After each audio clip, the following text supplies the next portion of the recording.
আজকের আরেকটা নতুন ক্লাসে আপনারা জানেন যে আমাদের প্রতি সপ্তাহে যে ক্লাসগুলো অনুষ্ঠিত হয় তারই ধারাবাহিকতায় আজকে আরেকটা নতুন ক্লাস নিয়ে হাজির হয়েছে। সো আপনারা সবাই কাইন্ডলি একটু দ্রুত যুক্ত হয়ে যান এবং যুক্ত হয়ে যাওয়ার পর নিজের বন্ধু বান্ধবী এবং সেই সাথে সাথে যারা নার্সিং পরীক্ষা দিতে চায় বা নার্সিং পরীক্ষা ভর্তি ইচ্ছুক তাদেরকে অবশ্যই একটু শেয়ার এবং মেনশন করে নেবেন বন্ধু বান্ধবদেরকে। সো আপনারা একটু দ্রুত যুক্ত হয়ে যান। যুক্ত হয়ে যাওয়ার পরে কিন্তু আমরা ক্লাসটা শুরু করে দিব। আর একটা চমকপ্রদ ক্লাস নিয়ে আপনাদের মাঝে হাজির হয়েছি। আর চমকপ্রদ কেন বলতেছি, কারণ আজকে যে টপিকটা নিয়ে আপনাদের সামনে আলোচনা করব বা যে টপিকটা আমরা আপনাদেরকে পড়ানোর চিন্তা ভাবনা করেছি সেটার সাথে আসলে আমি কিভাবে মানুষ হিসেবে জন্মগ্রহণ করলাম বা মায়ের পেটে কিভাবে আসলে ছিলাম এই প্রসেসটা সম্পর্কে আজকে মূলত আলোচনা করব। সো যেহেতু মায়ের পেটের ভিতরের বিষয়গুলো নিয়ে আলোচনা করব, তো আশা করি যে আসলে এই ক্লাসটা খুব চমকপ্রদ হবে এবং আপনি বুঝতে পারবেন যে আপনি কিভাবে আসলে পৃথিবীতে আসলেন, কি কত সংগ্রামের ফলে মা বাবের কত সংগ্রাম কত চেষ্টার ফলে আপনি এই পৃথিবীতে আসতে পেরেছেন। ঠিক আছে, সো সবাই কাইন্ডলি একটু দ্রুত যুক্ত হয়ে যান। যুক্ত হয়ে যাওয়ার পর ক্লাসটা অবশ্যই একটু শেয়ার করে দিবেন এবং সেই সাথে একটু বলে রাখি যে আমার স্কুল কিন্তু আপনাদের জন্য শুধুমাত্র নার্সিং পরীক্ষার্থীদের জন্য 2025 এবং 2026 সেশনে যারা পরীক্ষা দেবে তাদের কথা চিন্তা করে, যে সেই সকল শিক্ষার্থী, অনেক শিক্ষার্থী আছে যারা আসলে ফিনান্সিয়াল প্রবলেম অথবা সামথিং কিছু একটার কারণে হয়তো কোথাও কোচিং করতে পারতেছে না বা কোথাও পড়তে পারতেছে না, সেই সকল শিক্ষার্থীদের কথা চিন্তা করে আমার স্কুল কিন্তু এই প্রোগ্রামটা আপনাদের পুরো একদম পরীক্ষার আগ পর্যন্ত সুন্দরভাবে সিলেবাসটা শেষ করে দিয়ে সুন্দরভাবে সবকিছু সুন্দর করে কাভার দেওয়ার জন্য আমাদের এই প্রোগ্রামটা শুরু হয়েছে। আমাদের যেটা আছে সাউন্ড শোনা যায় না, রাবেয়া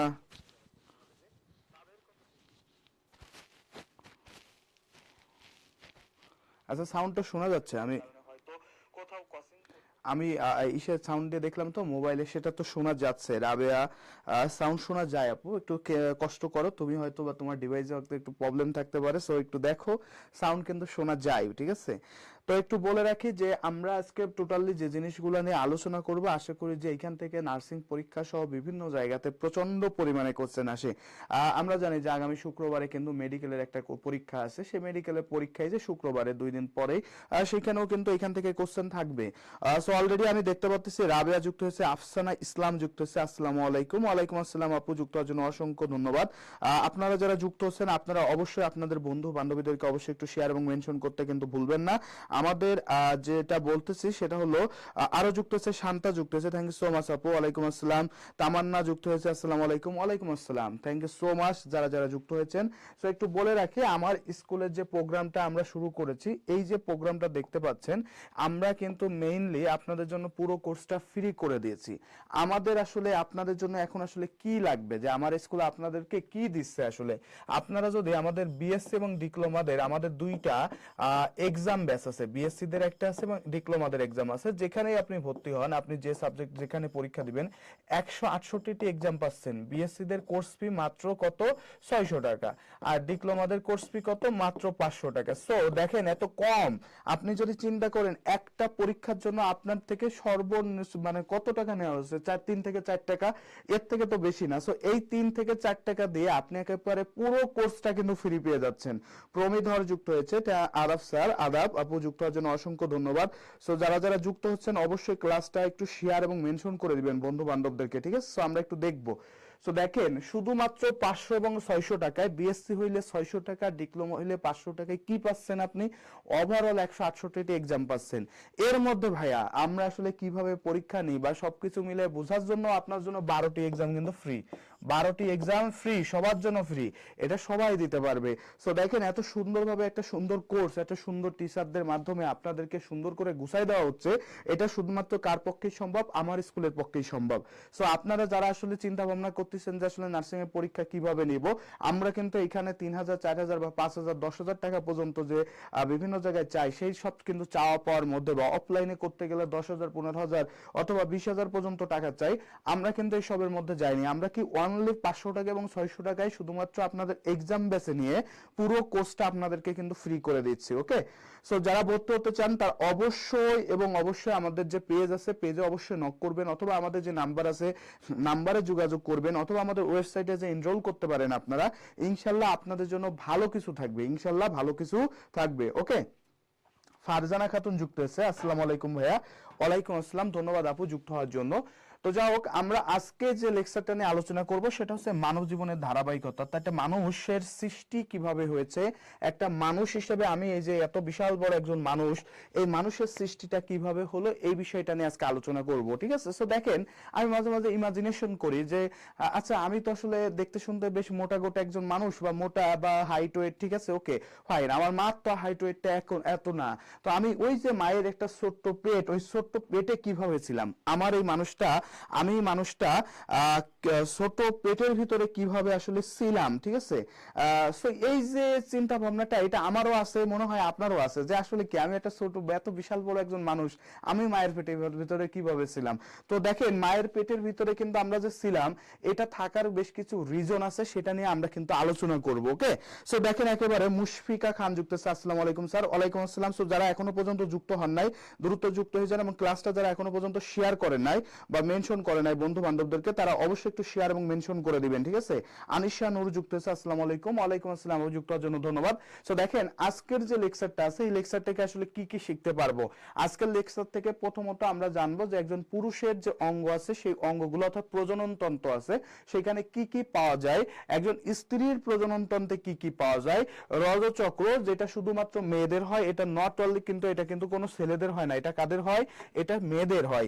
রজচক্রের কথা যদি জিজ্ঞেস করা হয়, আমরা অনেক ভাই এবং আপু আছে যারা কিন্তু বলে ফেলে যে ভাইয়া এটা ছেলেদের হয়, ভাইয়া ছেলেদের কিন্তু এটা হয় না, এটা কাদের হয় বলেন তো, এটা অনলি মেয়েদের হয়। ঠিক আছে, একটু মনে রাখেন মেয়েদের হয়। ওকে, এখন দেখেন রজচক্র সম্পর্কে আমরা একটু পড়বো, তারপরে শুক্রাণুর গঠন সম্পর্কে আমরা জানবো, এরপর ডিম্বাণুর গঠন সম্পর্কে জানবো, নিষেক গর্ভধারণ অন্যান্য বিষয়গুলো একটু সম্পর্কে জানবো, এবং ভ্রূণীয় স্তরের পরিণতি সম্পর্কে জানবো, ভ্রূণ এবং ভ্রূণের স্তরের কিভাবে পরিণতি হয় সেটা আমরা একটু জানবো, জন্ম নিয়ন্ত্রণ পদ্ধতি এবং বিভিন্ন জন্মগত রোগ সম্পর্কে আমরা কিন্তু আজকে জানবো। ঠিক আছে, তো চলেন আমরা আজকে শুরু করি। আমাদের যেহেতু আছে, তো প্রথমত যেটা আছে সেটা হচ্ছে পুরুষ প্রজনন তন্ত্র।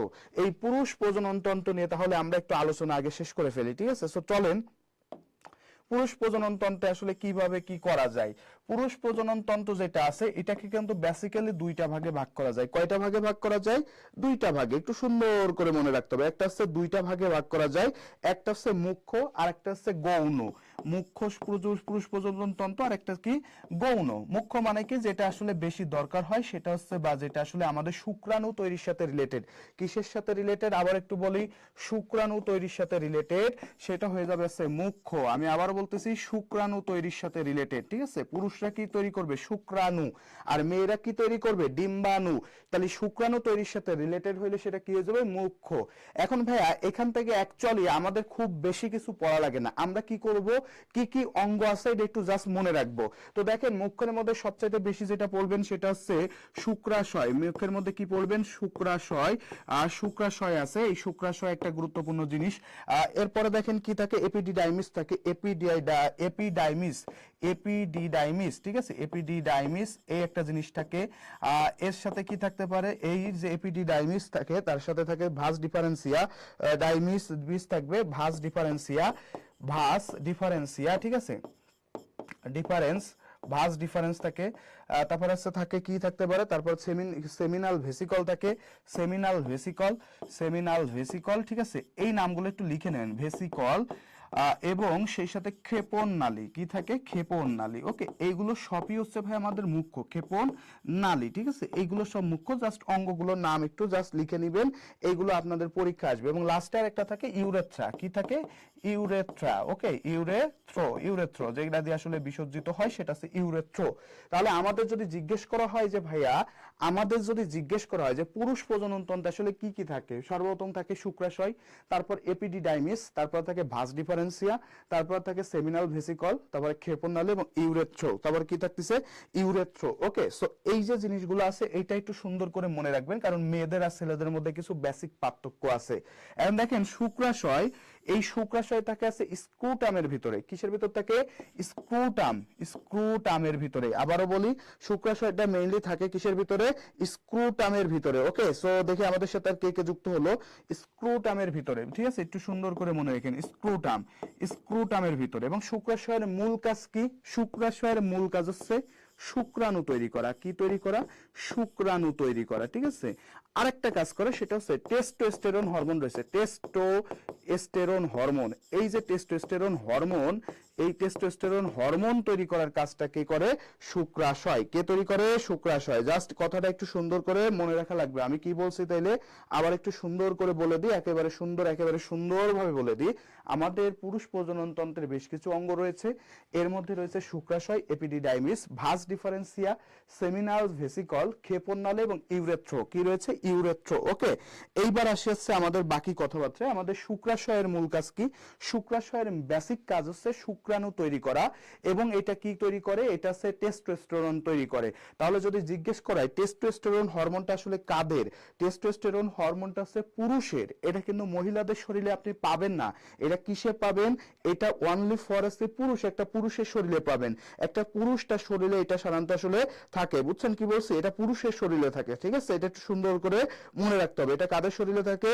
পুরুষের শরীরে থাকে। ঠিক আছে, পুরুষের শরীরে থাকে। ওকে, এবার দেখেন সেমিনাল ভেসিকলের একটা কাজ আছে। সেমিনাল ভেসিকল যেটা আছে, এই যে সেমিনাল ভেসিকল, এর একটা বেসিক কাজ আছে। এর বেসিক কাজটা হচ্ছে বীজ তৈরি করা, সিমেন্স বা অথবা বীর্য তৈরি করা, সিমেন্ট বা বীর্য তৈরি করা। ঠিক আছে, বীর্য তৈরি, এই কাজটা করে কে? এই কাজটা করে আছে সেমিনাল ভেসিকল। ঠিক আছে, তাহলে জাস্ট আমি যে কথাগুলো বললাম এখান থেকে কি কি পড়তে পারেন তাইলে একটু খেয়াল করেন। শুক্রাশয় তৈরি করে কে? শুক্রাণু। আর কি তৈরি করে? টেস্টোস্টেরন।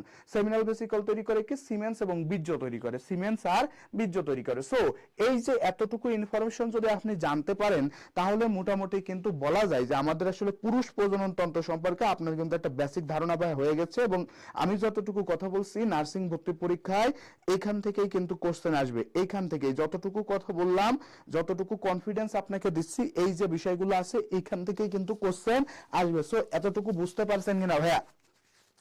এতটুকু বুঝতে পারছেন কিনা ভাইয়া? একটু কমেন্ট করে জানাই দেন তো, একটু কমেন্ট করে জানাই দিন যারা যারা যুক্ত আছেন। সো এতটুকু ইনফরমেশন আপনারা বুঝতে পারছেন কিনা অথবা লিখতে পারছেন কিনা আমাকে একটু কমেন্ট করবেন যারা যারা যুক্ত আছেন। ঠিক আছে, আপনারা যদি জানেন তাহলে একটু কমেন্ট করবেন যতটুকু বলছি এতটুকু ইনফরমেশন অন্তত আপনারা লিখতে পারছেন কিনা। ঠিক আছে, আমি আপনাদেরকে খুবই ছোট করে করে দিয়ে দিব যে এই জিনিসটা লাগবে, ওই জিনিসটা দরকার নাই। সো সেই ইনফরমেশনগুলো ইনশাল্লাহ যদি জানতে পারেন তাহলে কিন্তু আর কিচ্ছু করতে হবে না। ঠিক আছে, সো একটু জানান ভাইয়া দেখি কে কে যুক্ত আছেন। সবাই কিন্তু অবশ্যই যুক্ত থাকতে হবে, এবং সেই সাথে সাথে অবশ্যই ক্লাসটা যারা করতেছেন তারা অবশ্যই ক্লাসটা একটু শেয়ার করে দিন।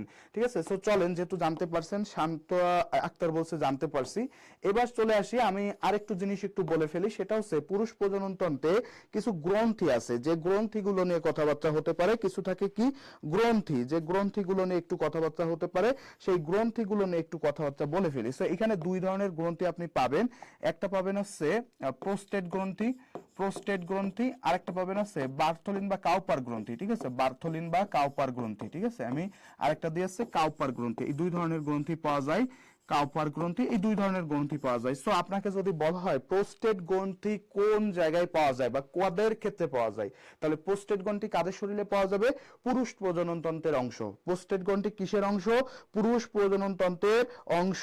আর যদি বলা হয় কাউপার বা বার্থলিন, বার্থলিন কাউপার, অথবা যদি বলা হয় যে বার্থলিন, বার্লো ইউরেথ্রা, এটা কোথায় পাওয়া যায়? বার্লো ইউরেথ্রা, ইউরেথ্রা, এটা কোথায় পাওয়া যায়? এটাও পাওয়া যায় হচ্ছে পুরুষ প্রজনন তন্ত্রে। ঠিক আছে, সহজ কথাবার্তায় মনে রাখতে হবে, পুরুষ প্রজনন তন্ত্রে এই জিনিসগুলো পাওয়া যায়। জাস্ট এমনি এমনি আছে বেসিক একটা কথা, এটা একটু বাস মনে রাখবেন। বিশেষ করে এটা পরীক্ষাতে আসতে দেখা যায় পোস্টেড গ্রন্থিটা, এটা আমরা সাধারণত ইউজুয়ালি ভুল করে থাকি, আমরা ভাবি স্ত্রী প্রজনন তন্ত্রের অংশ, বাট এটা কিন্তু স্ত্রী না, এটা কিসের হবে? এটা হচ্ছে পুরুষ প্রজনন তন্ত্রের অংশ হবে। ওকে, এবার চলে আসি স্ত্রী প্রজনন তন্ত্র। এটাও বেসিক্যালি দুইটা ভাগে ভাগ করা যায়, তবে অত আমরা ভাগে যাচ্ছি না, আমরা কি কি থাকে একটু চলে যাই। প্রথমে থাকে আছে ডিম্বাশয়। প্রথমে থাকবে কি? ডিম্বাশয়, যেখান থেকে ডিম তৈরি হয়। ডিম্বাশয়, যেখান থেকে কি তৈরি হচ্ছে? ডিম তৈরি হচ্ছে। ডিম্বাশয় থেকে কি তৈরি হয়? ডিম্বাশয়। এরপর আছে ডিম্বনালী, এরপর থাকে ডিম্বনালী, যেটার আরেকটা নাম আছে, সেটা হচ্ছে ফ্যালোপিয়ান টিউব। ফ্যালোপিয়ান টিউব, ঠিক আছে, ফ্যালোপিয়ান টিউব, ফ্যালোপিয়ান টিউব, একটু সুন্দর করে মনে রাখেন, ফ্যালোপিয়ান টিউব, বুঝছেন? একটু ফ্যালোপিয়ান টিউব, এটা একটু সুন্দর করে মনে রাখতে হবে, এটার কারণ আছে, আমি একটু পরে বলতেছি। Fallopian tube. এরপর থাকে জরায়ু, জরায়ু, জরায়ু থাকবে, মেয়েদের থাকবে জরায়ু, ছেলেদের কিন্তু দেখেন জরায়ু কিন্তু নাই। যোনি থাকে। ওকে, সো যোনি থাকবে। এসেপ্টা, আরো বেশ কিছু জিনিস থাকে যেগুলো কিন্তু আপনার আসলে অতটা তারপর মেজোরা থাকবে, মাইনোরা থাকবে। আচ্ছা আচ্ছা, ঠিক আছে। তো দেখেন এই যে জিনিসগুলো আছে এর মধ্যে প্রথম যেটা আছে ডিম্বাশয়। ডিম্বাশয় আসলে কি তৈরি করে? ডিম্বাশয় আছে ডিম তৈরি করে। কি তৈরি করে? ডিম্বাণু তৈরি করে, ডিম্বাণু। আরেকটা কাজ করবে সেটা হচ্ছে কি মেয়েদের যে হরমোনগুলো আছে, যেমন আছে ইস্ট্রোজেন, আর আছে কি আছে ইস্ট্রোজেন আছে, আর আছে প্রোজেস্টেরন। ইস্ট্রোজেন প্রোজেস্টেরন এই হরমোনগুলো তৈরি করবে কে? প্রোজেস্টেরন এই হরমোন তৈরি করবে এই ডিম্বাশয়। আর আছে ফ্যালোপিয়ান টিউব সম্পর্কে কি ইনফরমেশন? ডিমোনালি বা ফ্যালোপিয়ান টিউব, এটা সম্পর্কে একটু মনে রাখবেন যে ইনফরমেশনটা, সেই ইনফরমেশনটা হচ্ছে ভাইয়া আমাদের যে নিষেকটা ঘটে, নিষেক মানে শুক্রাণু আর ডিম্বাণুর যে মিলন, ভালোবাসাটা ঘটে, নিষেক, সেই নিষেকটা কিন্তু ঘটে ভাইয়া এই ফ্যালোপিয়ান টিউবে। তাহলে নিষেকটা কোথায় ঘটে? ফ্যালোপিয়ান টিউবে। ওকে। আর নিষেকের পরে ওই যে বাচ্চা থাকে, বাচ্চা যে বেড়ে ওঠে, বাচ্চা যে ভ্রূণ যে তৈরি হয়, ভ্রূণ যেটা থাকে, সেই ভ্রূণ যে বেড়ে ওঠে, এই ভ্রূণ বেড়ে ওঠে, ভ্রূণ থাকে কোথায়? ভ্রূণ থাকে ইউজুয়ালি আছে জরায়ুতে। ভ্রূণ থাকবে কোথায়? জরায়ুতে। ভ্রূণ থাকবে কোথায়? জরায়ুতে। ওকে, এটা একটু সুন্দর করে ভাইয়া মনে রাখবেন। ভ্রূণ থাকবে কোথায়? জরায়ুতে। এই কথাটা একটু সুন্দর করে ভাইয়া মনে রাখবেন, ঠিক আছে? এই যে কথাটা একটু বলছি, এই কথাটা একটু সুন্দর করে ভাইয়া মনে রাখবেন। তাহলে আমি এখান থেকে কি কি বলছি? স্ত্রী প্রজনন তন্ত্রের যে অংশগুলো আছে সেগুলোর মধ্যে রয়েছে ডিম্বাশয়, তারপর আছে ডিম্ব নালী বা ফ্যালোপিয়ান টিউব, এরপর কি থাকে? এরপর থাকে জরায়ু বা যোনি, ঠিক আছে? এই সব কিছু মিলাই আছে আমাদের স্ত্রী প্রজনন তন্ত্র।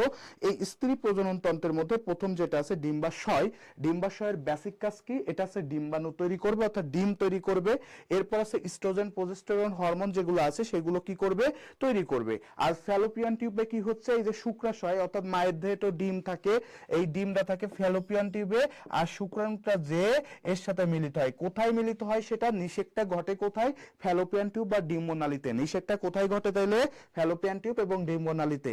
আর জরায়ুতে কি হবে? এই নিষেকটা ঘটার পর একটা লিমিটেড হওয়ার পরে এই বাজায়ে সেটা স্থাপিত হয় কোথায়? জরায়ুতে। সো সেখানে কি থাকে? ভ্রূণ থাকে আছে জরায়ুতে। ভ্রূণ থাকে কোথায়?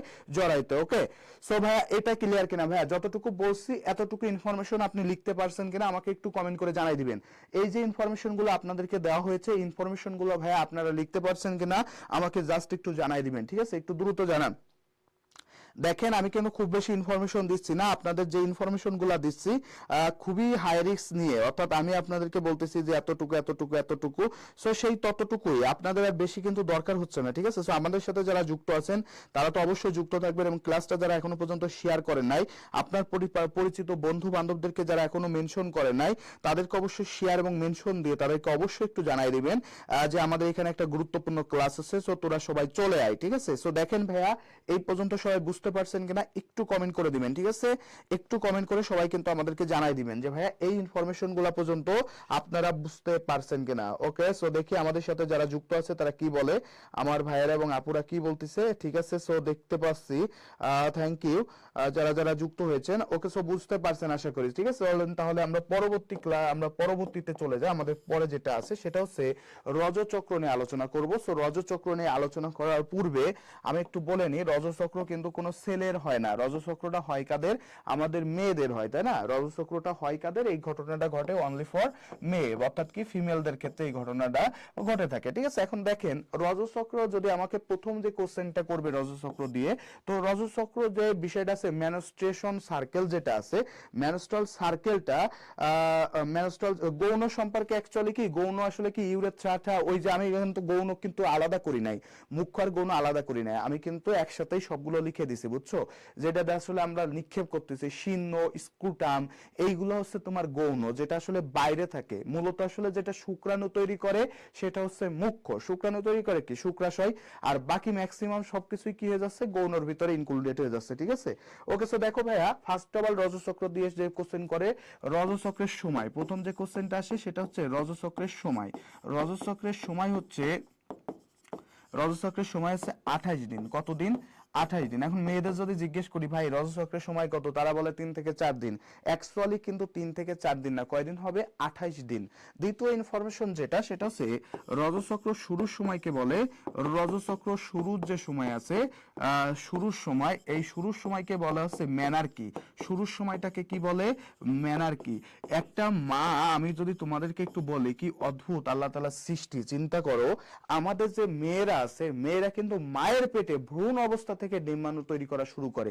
বাট যেহেতু আসলে সে নিজেই আসলে পরিস্ফুটিত না, সে নিজেই আসলে কি অ্যাডাল্ট না, সো দ্যাটস ওয়াই সেই ডিম্বাণুগুলো কি হয়, সেই অপরিপক্ক অবস্থায় থাকে। সো এইগুলো তার মায়ের পেটের ভিতর থেকে শুরু হলো, আল্লাহ তাআলা ফিক্স করে দিছে যে একটা মেয়ে ভাই তুই 1000-এর বেশি ডিম্বাণু তৈরি করতে পারবি না। সো একটা মেয়ের জন্য কিন্তু ফিক্সড। এখন যখন আসলে বয়সন্ধিকাল আসে, সেই বয়সন্ধিকালটা কখন থাকে, এই ধরো 12-13 বছর যখন বয়স হয় তখন কি হয়, একটা মেয়ে বয়সন্ধিকালে থাকে এবং সে কিন্তু কি হচ্ছে, পরিস্ফুটিত হয়ে উঠতেছে বা পরিপূর্ণ একজন ফিমেল হয়ে উঠতেছে। এই যে সময়টা, এই সময় শুরু হয় মূলত আসলে কি আমাদের মেনার্কি মানে কি রজস্রাব শুরু হয়ে গেল, ঠিক আছে। আর রজচক্র শেষ হয় কখন, রজচক্র এটা শেষ হবে বা শেষ হওয়ার সময়কে বলে, শেষ হওয়ার সময়কে বলে আছে মেনোপজ। মেনোপজ মানে কি, মেনোপজ মানে হচ্ছে যে সময় শেষ হয়ে যায়। এটা ইউজুয়ালি 45 থেকে 50 বছর বয়সে শেষ হয়ে যায়। একটা ফিমেলকে 45 থেকে 50 বছর বয়সে কিন্তু শেষ হয়ে যায়। তাহলে এখান থেকে জাস্ট 3টা ইনফরমেশন একটু তোমাদেরকে মনে রাখা লাগবে ভাইয়া। ফার্স্ট অফ অল প্রথম ইনফরমেশন যদি বলা হয়, রজচক্রের সময় কত, 28 দিন। এটা পরীক্ষায় প্রচন্ড পরিমাণে আসে। রজচক্র শুরুর সময় কি, ম্যানার্কি। আর রজচক্র শেষের সময় কি, মেনোপজ। শেষের সময় কি, মেনোপজ। ওকে, এই কথাটা একটু সুন্দর করে মনে রাখা লাগবে। এখন দেখো রজচক্রের কিন্তু বেশ কিছু পর্ব রয়েছে। প্রথম যে পর্বটা রয়েছে সেটা হচ্ছে নিরাময় পর্ব। প্রথম যেটা থাকে সেটা হচ্ছে কি, নিরাময় পর্ব। একটা রজচক্র শেষ হয়ে যাওয়ার পর আরেকটা রজচক্র শুরু হওয়ার যে সময়টা, এই সময় সে রিপেয়ার হয়। এটা সময় হচ্ছে 3 থেকে 6 দিন। কয়দিন, 3 থেকে 6 দিন। দ্বিতীয় যেটা আছে সেটা হলো ভাইয়া, দ্বিতীয় যেটা আছে সেটা হচ্ছে বৃদ্ধি পর্ব। বৃদ্ধি পর্ব মানে হচ্ছে ডিম তৈরি হয়। এই বৃদ্ধি পর্বে কি হচ্ছে, ডিম তৈরি হচ্ছে। এই যে বৃদ্ধি পর্ব, এটা সময়কাল হচ্ছে 7 থেকে সাধারণত 14 দিন হয়ে থাকে। 7 থেকে 14 দিন। 28 দিনকে ভাগ করতেছি কিভাবে দেখো। এবং সর্বশেষ যেটা আছে সেটা কি ভাইয়া, প্রাক রজস্রাবীয় পর্ব, যেটা হচ্ছে কি রজস্রাবীয় পর্ব। 3 নম্বর হচ্ছে প্রাক রজস্রাবীয় পর্ব, অর্থাৎ রজস্রাব শুরুর যে সময় চক্র, ঠিক আছে, শ্রাবীয় পর্ব, ঠিক আছে, একটু মনে রেখো, শ্রাবীয় পর্ব।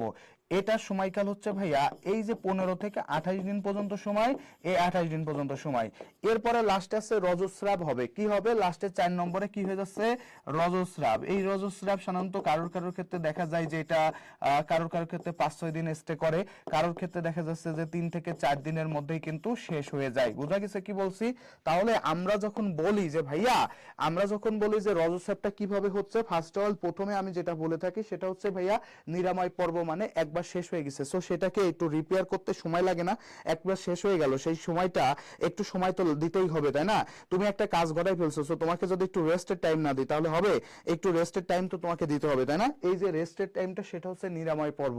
সেটা ইউজুয়ালি আছে 3 থেকে 6 দিন হয়ে থাকে। কতদিন হয়? 3 থেকে 6 দিন। এরপর আছে বৃদ্ধি পর্ব। বৃদ্ধি পর্বটা কি?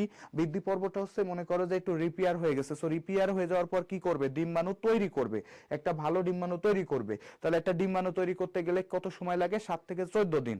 এরপরে সে বধূ সেজে বসে থাকবে যে কখন শুক্রাণু আসবে। এখন শুক্রাণু যদি আমাদের শরীরে না আসে, তখন 15 থেকে 28 দিন এই সময়টা হচ্ছে সে বসে থাকবে, বধূ সেজে বসে থাকবে ভালোবাসার আশায়। এই যে ভালোবাসার আশায় সে যে বসে আছে বধূ শেষে, এই যে বলবে যে শুক্রাণুকে বলবে যে I love you, I wanna marry you, এই যে ঠিক আছে, এই কথাটা উইল ইউ ম্যারি মি, এই কথাটা যে বলবে, এই কথাটা বলবে কতদিন? 15 থেকে 28 দিন। এখন যদি শুক্রাণু যদি আর না আসে, অর্থাৎ কি ডিম্বাণু যদি বিয়ে না হয়, তাহলে কি হচ্ছে, ওইটা কি নষ্ট হয়ে যাচ্ছে, বাওয়া ডিম হয়ে যাচ্ছে, বাওয়া ডিম। এখন আমাদের শরীরে কি পচা ডিম, বাওয়া ডিম, এগুলো আমাদের শরীর রাখবে না। আমাদের শরীর কি করবে, সেটাকে বের করে দিবে। এই বের করার প্রসেসটার নামই হচ্ছে রজস্রাব।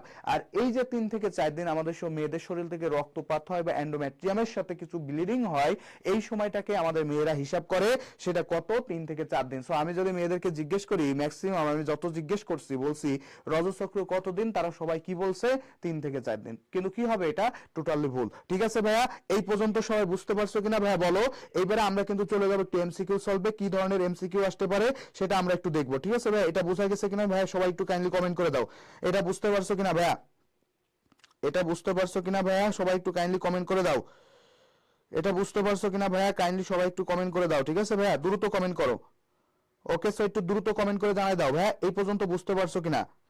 আর আমাদের যে ক্লাসটা হচ্ছে এই ক্লাসটা যারা এখনো পর্যন্ত শেয়ার করো নাই, মেনশন করো নাই বন্ধু বান্ধবদেরকে, তারা অবশ্যই একটু শেয়ার করে দিবা, মেনশন করে দিবা, যেন আজকের ক্লাসটাই তারা কিন্তু যুক্ত হতে পারে। তাহলে এখান থেকে কিন্তু বেশ কিছু ইম্পর্টেন্ট জিনিস আমরা শিখে ফেললাম। একটা মেনোপজ শুনলাম, ম্যানার কি সম্পর্কে আমরা জানতে পারলাম, রজস্রাবের সময় সম্পর্কে জানলাম, নিরাময় সময়, বৃদ্ধি পর্ব, তারপরে প্রাক রজস্রাবীয় চক্র, রজস্রাব, এই সময়গুলো কিন্তু আমরা কিন্তু আলোচনা করে ফেললাম। ঠিক আছে ভাইয়া, এটা নিয়ে কারোর কোনো কনফিউশন আছে কিনা ভাই একটু কমেন্ট করে জানাই দিতে পারো। সো যদি পারো তাহলে আমরা কিন্তু সামনে চলে যাব। ঠিক আছে, তো চলো আমরা আরেকটু সামনের দিকে যাই। ওকে, সো চলো দেখো, আমরা যেহেতু বোধ শেষে বসে থাকলো, এখন আমরা একটু এমসিকিউ সলভ করি। প্রথম যে এমসিকিউটা আছে আমাদের জন্য আজকে, সেটা হলো ভাইয়া নারীর মাসিক চক্র, তার মানে রজস্রাব চক্র সাধারণত কত দিনের হয়ে থাকে, কত দিনের, সাধারণত কত দিনের, এটা আশা করি যে তোমরা পারবা। দেখি কে কে পারো একটু কমেন্ট করে জানাই দাও তো ভাইয়া। 7 দিন, 15 দিন, 28 দিন, 40 দিন, মানে নারীর যে রজস্রাবের যে চক্রটা আছে এটা সাধারণত কত দিনের হয়ে থাকে, কে কে জানো ভাই একটু কমেন্ট করবা, কে কে জানো ভাইয়া একটু কমেন্ট করে জানাই দিবা। ঠিক আছে, আমি কিন্তু অলরেডি তোমাদেরকে এটা পড়াই ফেলছি। ওকে, সো দেখি ভাইয়া কে কে জানো একটু কমেন্ট করো, আমি একটু উত্তরগুলা নিব। সো যারা এখনো পর্যন্ত ক্লাসে জয়েন হয়েছো তোমরা অবশ্যই শেষ পর্যন্ত থাকা লাগবে এবং ক্লাসটা অবশ্যই শেয়ার করা লাগবে, আমার স্কুলের সঙ্গে থাকা লাগবে। ঠিক আছে ভাইয়া, আমার স্কুলের সঙ্গে থাকা লাগবে। তো নারীর মাসিক চক্র, এই যে মাসিক চক্র, এটা সাধনের জন্য কতদিন আসলে ইউজুয়ালি সময় লাগে? রিম করাইয়া যুক্ত হয়েছে, সে বলছে সি 28 দিন। আর কে কে আছো ভাই কমেন্ট করো দ্রুত, আমরা একটু কমেন্টগুলো নিব। ঠিক আছে, আমি কয়েকজনের একটু কমেন্ট পড়তে যাচ্ছি। সো তোমরা যারা যুক্ত আছো সবাই কিন্তু উত্তর দিবা। আনিশা নূর বলছে সি, মুশফিকা খান বলছে C, thank you so much, তোমাদেরকে অসংখ্য ধন্যবাদ। তাহলে তোমরা বুঝতে পারছো। তামান্না ইসলাম তানহা যুক্ত হয়েছে সি, আফরিন সুলতানা সামিনা, সামিনা বলছে সি, খুশবু যুক্ত হয়েছে 28 দিন বলছো, থ্যাংক ইউ সো মাচ, সবাইকে অসংখ্য ধন্যবাদ ভাইয়া। এটা সঠিক উত্তর হয়ে যাবে তাহলে কতদিন? 28 দিন। আমরা কিন্তু বারবার এটা বলছি তাই না, 28 দিন হয়ে যাবে তাই না, এটা কতদিন হয়ে যাবে বলো তো? 28 দিন হয়ে যাবে। শান্তা আক্তার 28 দিন, আনিশা নূর বলছে 28 দিন, থ্যাংক ইউ সো মাচ। তাহলে চলো পরবর্তীতে চলে যায়, এটা যেহেতু পারি 28 দিন আমরা পড়ে ফেললাম। এইবার 2 নাম্বার যে কোশ্চেনটা আছে, মানব জীবনের ধারাবাহিকতা বজায় রাখে কোন প্রক্রিয়া? মানব জীবনের যে ধারাবাহিকতা আছে এই ধারাবাহিকতাটা অ্যাকচুয়ালি বজায় রাখে কোন প্রক্রিয়া? কে কে জানো ভাই একটু কমেন্ট করো। মানব জীবনের ধারাবাহিকতা বজায় রাখে কোন প্রক্রিয়া? 1 নাম্বার আছে পরিপাক, 2 নাম্বার আছে শোষণ, 3 নাম্বার আছে প্রজনন, তার ডি নাম্বার আছে কি নিঃসরণ। মানব জীবনের যে ধারাবাহিকতা অর্থাৎ কি বংশের পর বংশ, বংশের পর বংশ, মানুষের পর মানুষ, প্রত্যেকটা জীব চায় তার বংশধর সৃষ্টি করতে। প্রত্যেকটা জীব কি চায় বলতো? বংশধর সৃষ্টি করতে। সে কি চায় যে তার বংশ নির্বংশ হয়ে যাক? কেউ চায় না। সবাই কি চায়? যে সে একটা সুন্দর করে একটা সন্তান জন্ম দিবে, অথবা কি সে একটা তার বংশধর রেখে যাবে, তাই না? সবাই চায় যে এই বিশাল উত্তরাধিকার সূত্রে পাওয়া সম্পত্তি কে ভোগ করবে, এই ভোগটা করবে কে? এই ভোগটা করবে হচ্ছে উত্তরাধিকার। সুমাইয়া শিমু বলছে সি। আর কে কে আছো ভাই একটু দ্রুত কমেন্ট করবা। মুশফিকা শান্তা বলছে সি, রিম বলছে প্রজনন, thank you so much. Anisha Noor বলছে সি। আর যে যে আছো একটু কমেন্ট করো। খুশবু বলছে C, thank you so much. তো দেখো এখানে পরিপাক আছে, পরিপাক মানে কি? খাদ্য পরিপাক, তাই না? আমরা এটা বলছিলাম খাবারকে পরিপাক করে, এটা কি করে? খাদ্য, খাদ্যের সাথে রিলেটেড। শোষণ মানে কি? শোষণ মানে এই যে খাদ্য আছে, খাদ্য থেকে শক্তি, খাদ্য থেকে শক্তি, খাদ্য থেকে শক্তি তৈরি করা আছে শোষণ। তো এইগুলা তো আসলে আমার আসলে বংশের সাথে রিলেটেড না। তাহলে উত্তরটা কি হয়ে যাবে? প্রজনন হয়ে যাবে। সি নাম্বারটা হচ্ছে আমাদের সঠিক উত্তর। তোমরা সবাই মোটামুটি উত্তর দিয়েছো। আয়েশা সিদ্দিকা বলছে, আফরিন বলছে, মিনতি রানী বলছে, তামান্না বলছে, থ্যাংক ইউ সো মাচ ভাই। চলো পরের কোশ্চেনটা দেখি। প্রজননের পরে পরের কোশ্চেনটা, মানব শিশুর জন্মের প্রক্রিয়াকে কি বলা হয়? মানব শিশুর জন্মের প্রক্রিয়াকে কি বলা হয়? নিষেক, স্তনপান, প্রসব, তারপর আছে নিঃসরণ। মানব শিশুর যে জন্ম হয় এই জন্মের প্রক্রিয়াকে কি বলা হয়? মানব শিশুর জন্মের প্রক্রিয়াকে কি বলা হয়? একটু বলো তো ভাই এটা কি হয়ে যাবে? মানব শিশুর জন্মের যে প্রক্রিয়াটা আছে এই প্রক্রিয়াটাকে কি বলা হয়? একটু বলো তো ভাই, দেখি কে কে জানো মানব শিশুর জন্মের প্রক্রিয়াকে কি কি বলা হয়? দেখি কে কে জানো ভাই একটু কমেন্ট করবা দ্রুত। ওকে, আয়েশা সিদ্দিকা, সুমাইয়া শিমু বলছে সি, থ্যাংক ইউ। চলো পরে যাই, পরের কোশ্চেনটা একটু উত্তর দিয়ে ফেলি। আমার ভাই এবং আপু যারা আছে যুক্ত, তোমরা কিন্তু এটার একটু উত্তর দিয়ে ফেলো, আমি কিন্তু তোমাদের থেকে উত্তর চাচ্ছি। ঠিক আছে, শুভ সরকার বলছে কংগ্রাচুলেশন। ওকে ঠিক আছে, কংগ্রাচুলেশন, থ্যাংক ইউ। আর কে কাছে ভাই একটু দ্রুত কমেন্ট করো, সবাই একটু দ্রুত কমেন্ট করো। ওকে, তো নিষেক আছে, স্তনপান আছে, তারপরে মুশফিকা খান বলছে প্রসব, মিনতি বলছে সি, আফরিন বলছে সি, রিম বলছে সি প্রসব, আনিশা নূর বলছে সি, খুশবু বলছে সি, আফরিন বলছে সি। থ্যাংক ইউ ভাই, থ্যাংক ইউ সো মাচ ভাই। এটা সঠিক উত্তর কি হয়ে যাবে? সি নাম্বার হয়ে যাবে। কারণ কি প্রস্রাব বেদনা ওঠে, প্রস্রাব প্রসব বেদনার পরে বাচ্চাটা কি হয়, ভূমিষ্ঠ হয়, তাই না? সো মানব যে শিশুর জন্ম, এই জন্মের প্রক্রিয়াকে কি বলা হচ্ছে, প্রসব বলা হচ্ছে। কি বলা হচ্ছে, প্রসব বলা হচ্ছে। একটু সুন্দর করে ভাইয়া মনে রাখতে হবে। থ্যাংক ইউ ভাইয়া, তোমরা পারছো সবাই। চলো এবার একটু চলে যাই, সেটা হলো শুক্রাণুর গঠন। দেখো এখানে খুব সুন্দরভাবে আমি তোমাদের জন্য নিয়ে এসেছি যে শুক্রাণুটা আসলে কিভাবে গঠিত হচ্ছে। একটু সুন্দর করে দেখার ট্রাই করো, ইনশাল্লাহ পারবা। এখানে দেখো একটা শুক্রাণু কিন্তু দেখতে এরকম। শুক্রাণুর যে গঠন, এই যে প্রক্রিয়া, এটাকে বলা হয় স্পারমাটোজেনেসিস। কি বলা হয়, স্পারমাটোজেনেসিস। ঠিক আছে, স্পারমাটোজেনেসিস। ঠিক আছে, একটু মনে রেখো, স্পারমাটোজেনেসিস। তো শুক্রাণু তৈরি হয় মূলত আসলে পুরুষের দেহে। তো শুক্রাণুর যে গঠনটা আছে, এই গঠনটাকে বেশ কিছু ভাগে ভাগ করা যায়। উপরে এই যে মাথার মতো অংশ, এটাকে বলা হয় হেড। আমি আশা করি যে দেখতে পাচ্ছ, এই উপরে মাথার মতো অংশকে বলা হয় হেড। মাঝখানে এই পুরো অংশটাকে বলা হয় তোমার হচ্ছে টেইল। এটাকে কি বলা হচ্ছে, টেইল। এখন একটা কোশ্চেন এখান থেকে সব থেকে বেশি আসে ভাইয়া, সেটা হচ্ছে শুক্রাণুর যে মাথাটা, এই যে দেখতে পাচ্ছ যে মাথাটা আছে, এই যে মাথা, এই মাথা গঠিত হয় কি দিয়ে, অ্যাক্রোসোম দিয়ে। এই কোশ্চেনটা সব থেকে বেশি আসে। আবারও বলি, মাথা গঠিত হয় কি দিয়ে, অ্যাক্রোসোম দিয়ে। ঠিক আছে, এই কোশ্চেনটা বেশি আছে, অ্যাক্রোসোম। অ্যাক্রোসোম দিয়ে গঠিত হয় কি, মাথা। একটু সুন্দর করে মনে রাখবা, অ্যাক্রোসোম গঠিত হয় কি দিয়ে, মাথা দিয়ে তৈরি হয়। ঠিক আছে, একটা শুক্রাণুর ভিতরে কি কি থাকে, অ্যাক্রোসোম থাকে। এরপরে শুক্রাণুর ডিএনএ সংখ্যা কয়টি? শুক্রাণুর ডিএনএ হবে কয়টি? ডিএনএ হবে হচ্ছে এন পরিমাণ। কত? এন। ঠিক আছে, এটা কি হবে, হ্যাপ্লয়েড। ডিএনএ কি হয়ে যাবে, হ্যাপ্লয়েড। শুক্রাণু হ্যাপ্লয়েড, ডিম্বাণু হ্যাপ্লয়েড। দুইটা হ্যাপ্লয়েড মিলে কি হয়ে যাবে, ডিপ্লয়েড। বোঝা গেছে কি বলছি? তাহলে এখান থেকে পড়বা, শুক্রাণুর যে মাথা, সেটা তৈরি হয় কি দিয়ে, অ্যাক্রোসোম দিয়ে। ঠিক আছে, গোলজি বডি থাকে। তারপরে এই যে লেজ দেখতেছো না, এই লেজ তৈরি হয় মূলত, লেজকে বলা হচ্ছে তোমার ফ্লাজেলা। কি বলা হয় এটাকে, ফ্লাজেলা। শুক্রাণুকে শক্তি দেয় কে, মাইটোকন্ড্রিয়া। তাহলে আমি যে কথাগুলো বলতেছি, জাস্ট এই কথাগুলো একটু লিখবা। শুক্রাণুর মাথা গঠিত হয় অ্যাক্রোসোম দিয়ে, শুক্রাণুকে শক্তি দেয় মাইটোকন্ড্রিয়া। শুক্রাণুর নিউক্লিয়াসের ডিএনএ হবে কয়টি, এন পরিমাণ। তার মানে কি হবে, এটা হ্যাপ্লয়েড। এটা কি হয়ে যাবে, হ্যাপ্লয়েড। ওকে, হ্যাপ্লয়েড। ওকে, একটু জাস্ট মনে রেখো, হ্যাপ্লয়েড। ওকে, একটু জাস্ট মনে রেখো, শুক্রাণুর যে নিউক্লিয়ার আছে, সেটা কি হয়ে যাবে, হ্যাপ্লয়েড। ঠিক আছে, কি বলছি? আর লেজ তৈরি হয় কি দিয়ে, ফ্লাজেলা। লেজ আছে কি, ফ্লাজেলা। এটা সাঁতার কাটে, এইভাবে সাঁতার কাটতে কাটতে তারপর আসতে মায়ের শরীরের ভিতরে চলে যায়। ওকে, সো ভাইয়া এটা একটু সুন্দর করে মনে রাখতে পারছো কিনা? তিনটা চারটা ইনফরমেশন দিছি, তিনটা চারটা ইনফরমেশনই তোমার জন্য যথেষ্ট। ঠিক আছে, এই তিনটা চারটা ইনফরমেশন গুলো একটু সুন্দর করে পড়বা, ইনশাল্লাহ ইনশাল্লাহ। ঠিক আছে ভাই, এটা বুঝতে পারছো কিনা? তাহলে শুক্রাণুর মাথা তৈরি হয় কি দিয়ে, অ্যাক্রোসোম দিয়ে। শুক্রাণুর মাথা তৈরি হয় কি দিয়ে, অ্যাক্রোসোম দিয়ে। শুক্রাণু তৈরির প্রক্রিয়াকে কি বলা হয়, স্পারমাটোজেনেসিস। কি বলা হচ্ছে, স্পারমাটোজেনেসিস। এদের ডিএনএ কোন ধরনের, হ্যাপ্লয়েড ধরনের। শুক্রাণুকে শক্তি দেয় কে, মাইটোকন্ড্রিয়া। সো সবাই একটু জানাও ভাই, এটা বুঝতে পারছো কিনা? এটা যদি বুঝতে পারো, তাহলে আমরা পরবর্তী স্লাইডে কিন্তু চলে যাব। ঠিক আছে ভাইয়া, এটা বুঝতে পারছো কিনা ভাইয়া?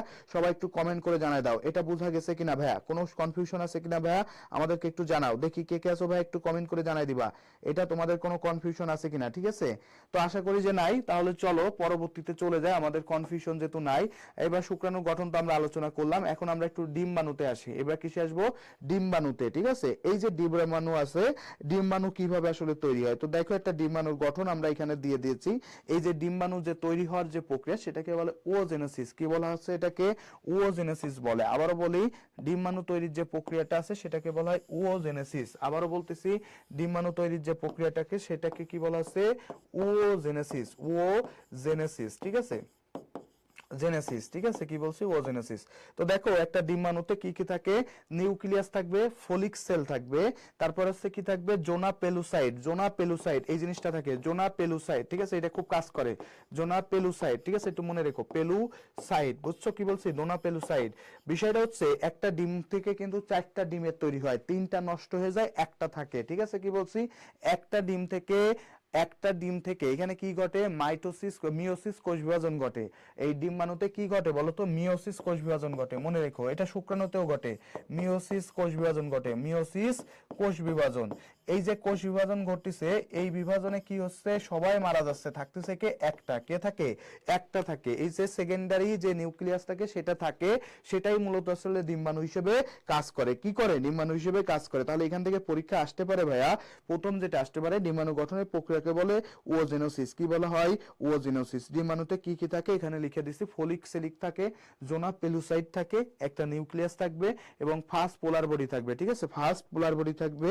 এইগুলো থেকে পরবর্তীতে ফার্স্ট পোলার বডি, এই ফার্স্ট পোলার বডি মেইনলি আছে তোমার শুক্রাণু, এখান থেকে ডিম্বাণু তৈরি হয়। কি তৈরি হচ্ছে? ডিম্বাণু তৈরি হচ্ছে, বুঝছো? জাস্ট শুধু এটা একটু মনে রাখবা, তাহলে যে ইনফরমেশন গুলো দিলাম এই ইনফরমেশন গুলো পড়লেই কিন্তু ভাইয়া এনাফ, এনাফ, ঠিক আছে ভাইয়া, তোমার জন্য এনাফ। ওকে, এইবার দেখো আমরা চলে আসি যে তারপরে চলে যায় জোনা পেলোসাইডের পরে আমরা তারপরে চলে যাচ্ছি, এরপরে আছে ডিম্বাণুর গঠন গেল।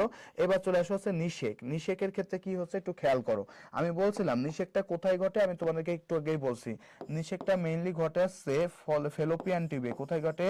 ফেলোপিয়ান টিউব, ফেলোপিয়ান টিউব, ঠিক আছে, ফেলোপিয়ান টিউব, ঠিক আছে, মনে রেখো ফেলোপিয়ান টিউবে ঘটে। নিষেকটা কোথায় ঘটে? ফেলোপিয়ান টিউবে। এখন ফেলোপিয়ান টিউবটা আসলে ইউজুয়ালি দেখা যায় কি এরকম, ধরো যে একটা টিউব, এখানে রয়েছে ডিম্বাণু বসা। এখন শুক্রাণু যখন আসবে তখন ভালোবেসে সাপ্তাহিতে সাপ্তাহিতে আসবে। এখন কয়েক লক্ষ শুক্রাণু একসাথে শরীরের মধ্যে ঢোকে। এখন ডিম্বাণু তো একটা, ভালোবেসে বিয়ে করতে পারবে কয়জন বলো তো? একজন। এই যে একজনের সাথে যে যুক্ত হয়, এই যুক্তটা কিভাবে হয়? শুক্রাণুর একরসম থেকে এক ধরনের তরল নিঃসৃত হয়, যেটা আছে ডিম্বাণুর প্রাচীরকে সে কি করে? ধ্বংস করে, বুঝছো? ধ্বংস করে মানে কি? গলায় দেয়, গলায় দিয়ে ভিতরের দিকে ঢুকে যায়। শুক্রাণুটা কি হয়? ভিতরে ঢুকে যায়। ভিতরে ঢুকে সে যখন আসলে এর সাথে এই যে নিউক্লিয়াসের সাথে যখন মিলিত হয়ে গেল, নিউক্লিয়াসের সাথে যখন মিলিত হয়ে গেল বা একত্রিত হয়ে গেল, একত্রিত হয়ে যাওয়ার পরে এরা আবার কিন্তু একটা যে ফলিকল থাকে বা কর্টিকল থাকে, বাইরে যে আবরণ থাকে, এটা কি করে? একটা ক্ষরণ করে, যেটা এই যে প্রাচীরটা আছে না, প্রাচীরটাকে আরো বেশি পুরু করে দেয়। এরপরে অন্যান্য যে শুক্রাণু আছে যারা আসতেছিল সুইটে, ভালোবেসে কাছে আসতে চাইছিল, দৌড়াচ্ছিল, তারা আইসে কি করতে পারে? এটার ভেদ করতে পারে না, বুঝছো কি বলছে? এটার ভেদ করতে পারে না। এইভাবে আসলে নিষেকটা ঘটে, বুঝছো কি বলছি? এইভাবে আসলে নিষেকটা ঘটে।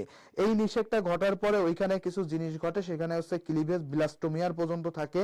বিলাস্টোমিয়ারের পর, নিষেকের পর ফ্যালোপিয়ান টিউব থেকে এটা চলে যায় হচ্ছে অমরা বা জরায়ুতে। কোথায় চলে যায়? অমরা অথবা জরায়ু, যেটাকে বলো অমরা অথবা জরায়ুতে, ঠিক আছে। এখান থেকে অমরা অথবা জরায়ু নিয়ে একটা প্রশ্ন আসতে পারে, সেটা হলো গর্ভাবস্থায়, গর্ভাবস্থায় অমরা বা প্লাসেন্টা, গর্ভাবস্থায় অমরা বা প্লাসেন্টা, গর্ভাবস্থায়, গর্ভাবস্থায় অমরা বা প্লাসেন্টা 20 গুণ বাড়ে। গর্ভাবস্থায় অমরা বা প্লাসেন্টা 20 গুণ বৃদ্ধি পায়, ঠিক আছে, একটু মনে রেখো, 20 গুণ বাড়ে বা বৃদ্ধি পায়, ঠিক আছে। এটা এই প্রশ্নটাই সব থেকে বেশি আসে, গর্ভাবস্থায় অমরা বা প্লাসেন্টা এটা কিন্তু 20 গুণ বাড়ে, ঠিক আছে। কি বলছি?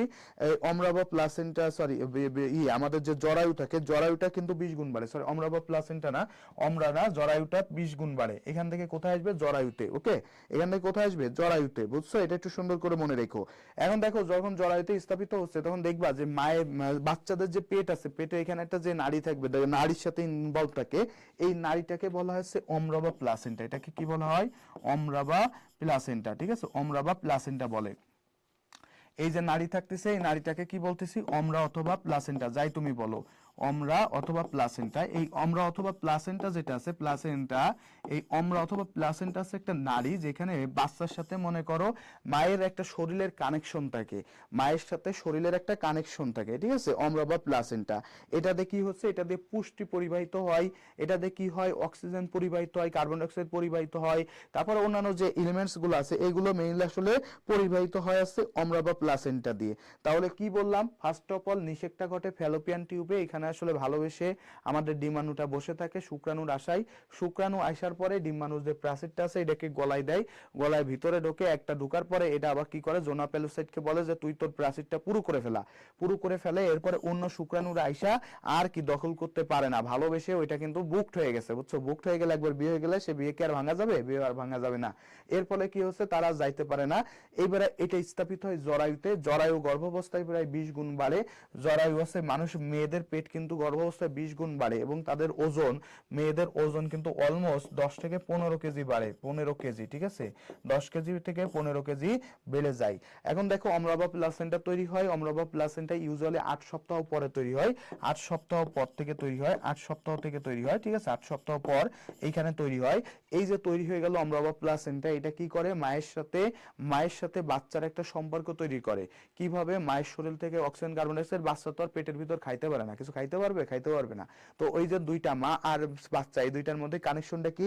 এই দুইটার মধ্যে কানেকশনটা হচ্ছে অমরা বা প্লাসেন্টা, অমরা অথবা প্লাসেন্টা হচ্ছে এই দুইটার মধ্যে কানেকশন, ঠিক আছে ভাই? এটা একটু সুন্দর করে মনে রেখো। ওকে, সো দেখো এতটুকু ইনফরমেশন তোমাদের কিন্তু একটু ভাইয়া জানা লাগবে, ঠিক আছে? কি বলছি, এতটুকু ইনফরমেশন তোমরা যদি একটু জানতে পারো তাহলে আমরা আর একটু সামনের দিকে চলে যাব। আমরা প্লাস সেন্টার পরে আমরা একটু সামনে চলে যাই, দেখি আমাদের কি রয়েছে। এবার দেখো আমাদের ভুর্ণীয় স্তরের নাম আসছে। দেখো একটা ভুর্ণ যখন আসতেছে তখন এটা তিনটা স্তরে ভাগ হয়। আমি তোমাদের এটা এখানে দিয়ে দিয়েছি, সো আমাদের এটা তোমরা পেয়ে যাবা তোমাদের গ্রুপগুলোতে।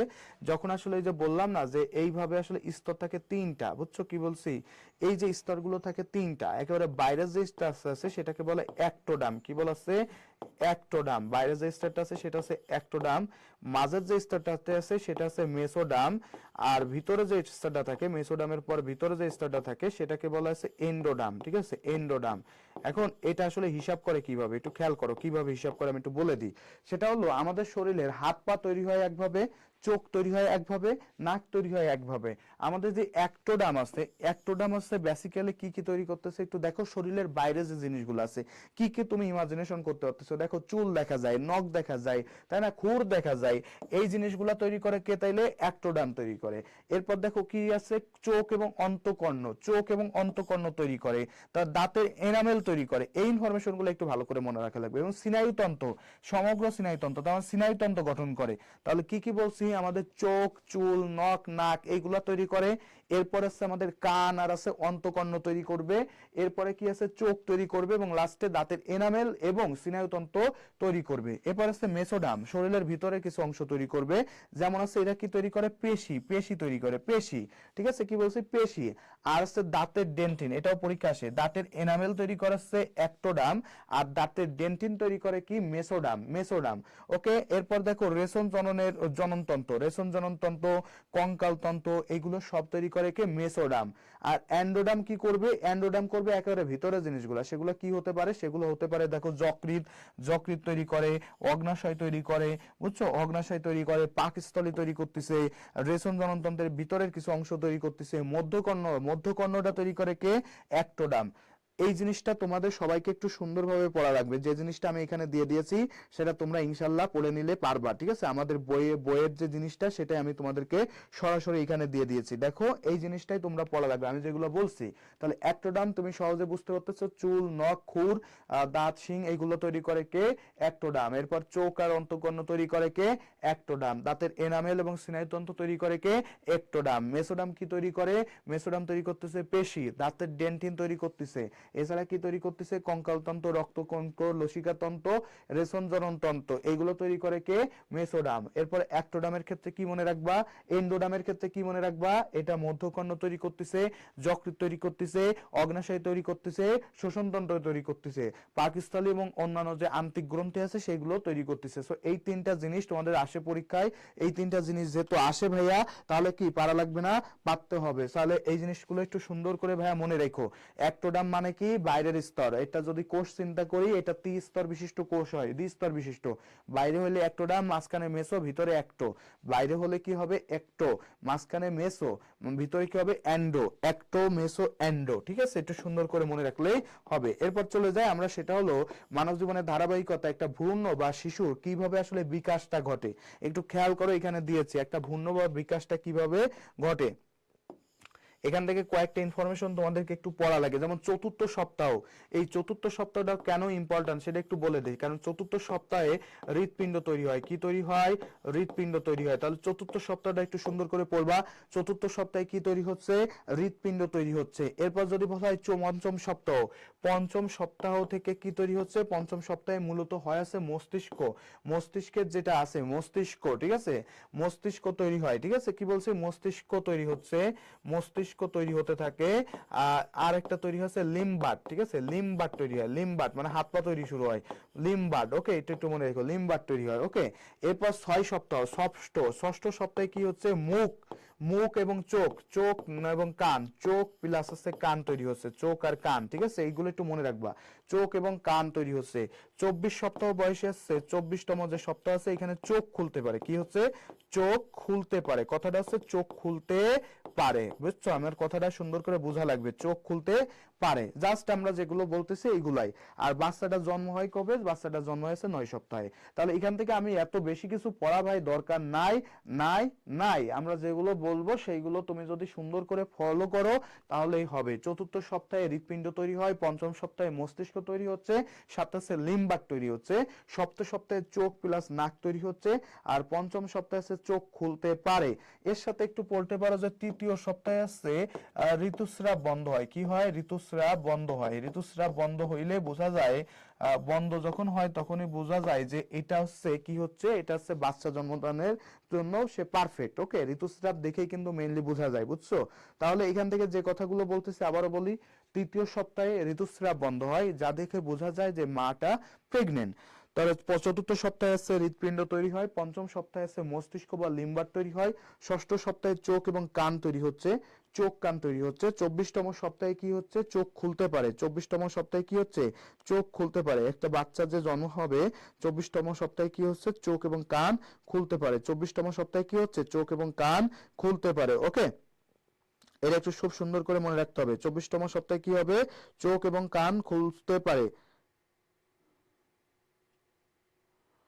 24তম সপ্তাহে আমাদের কি করতে পারে? চোখ এবং কান খুলতে পারে। ঠিক আছে, এটা একটু সুন্দর করে ভাইয়া মনে রাখতে হবে। ঠিক আছে, সুন্দর করে মনে রাখতে হবে। সো এই পর্যন্ত সবাই আশা করি যে বুঝতে পারছেন। এরা নিয়ে আর কোনো কনফিউশন আছে কিনা ভাই একটু জানাবেন। এখন আমরা কিন্তু চলে যাব কিছু এমসিকিউ সলভে চলে যাব। ঠিক আছে, আমাদের কিন্তু এখন এমসিকিউ সলভের সময় চলে আসছে। সো চলেন আমরা তাহলে একটু এমসিকিউ সলভ করে ফেলি। দেখি আমাদের প্রথম যে এমসিকিউ আছে, মানবদেহে শুক্রাণু উৎপাদন কোথায় হয়? মানবদেহে শুক্রাণু উৎপাদন কোথায় হয়? কে কে জানেন ভাই একটু কমেন্ট করে জানাই দেন। মানবদেহে শুক্রাণু উৎপাদন কোথায় হয়? দেখি কে কে জানেন ভাই একটু কমেন্ট করেন তো।